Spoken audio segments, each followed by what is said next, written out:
Hey, let me ask you a question. Do you remember your spouse's telephone number? Probably not. But you're not alone. Half the population doesn't know their own telephone numbers. I mean, it took me 2 years to remember my own.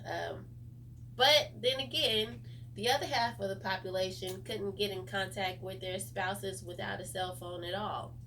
So, that's just how the world is right now. So, I'm here to talk to you about the technological enhancements and their direct correlation with the decline in basic human function. People always talk about these, especially people who are advanced in age. So, how is it impacting us? Well, number one, it's changing how we think, and number two, it's changing what we do. You might ask, well, how does this impact me? Well, you are here watching this video, so I am quite sure that you use technology every day, as all of us, most of us do. So the problem with that is that we don't know or really understand the long-term effects of technology. So I'm here to talk to you about, how it impacts us.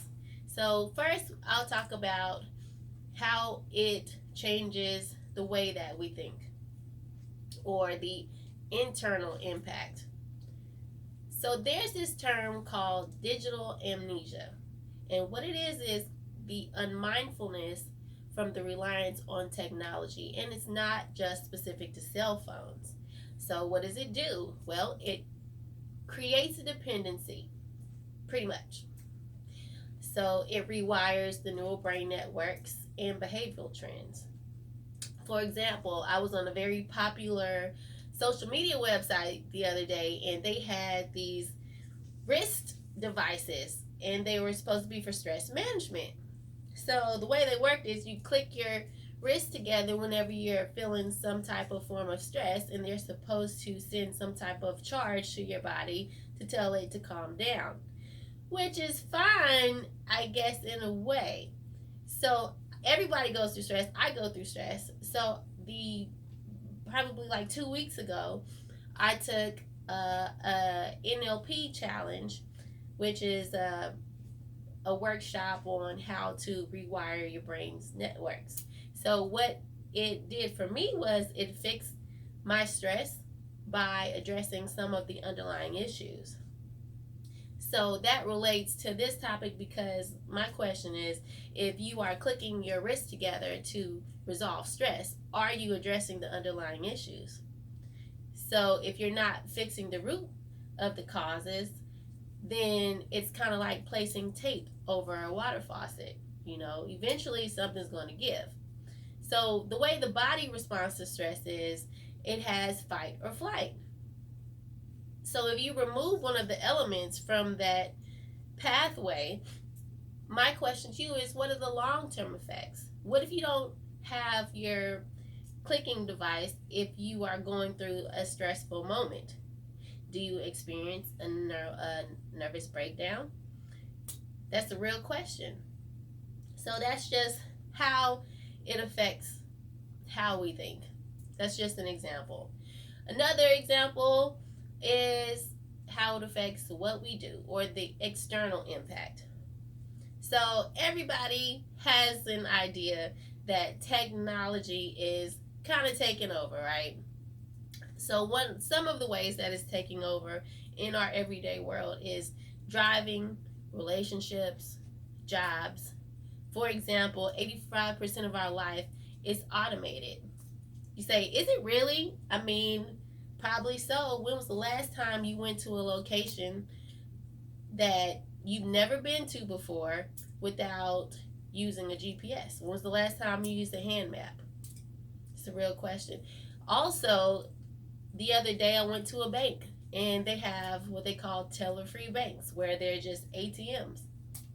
So they're kind of removing the people from the bank aspect. It's wild. So the average American watches a screen for 10 hours a day. So that does not even include the life enhancement technology that, we have integrated into our normal lives. So here's a short story, okay? Another way that technology impacted me, for example, was I took a trip to Florida. On that trip, I got a rental car. It was a 2020 brand Nissan vehicle, and I'm driving on a very dangerous highway. And I needed to go fast to keep up with the flow of traffic. So I set my cruise control, and everybody around me was going 90 miles per hour. So if you follow the laws of traffic, you go with the traffic, with the flow of traffic. So I went to set my cruise control at 85, but because of the restrictions on the vehicle, it only allowed me to set my cruise control at 80 miles per hour. So I'm like, I understand that the posted speed limit was probably like 75 or something like that, but I would like the option of being able to determine how fast I want to go. I mean, what if there's a zombie apocalypse and I need to go really fast? Well, I can't because this car has this preset condition on it. It's wild. So my question to you is, who sets the technological limit on how we live our life every day? So that's a very legitimate question. So in conclusion, while we're out here celebrating the advancements in technology, we really need to take a closer look at the long-term effects. How will you be affected? How will it impact you internally and externally?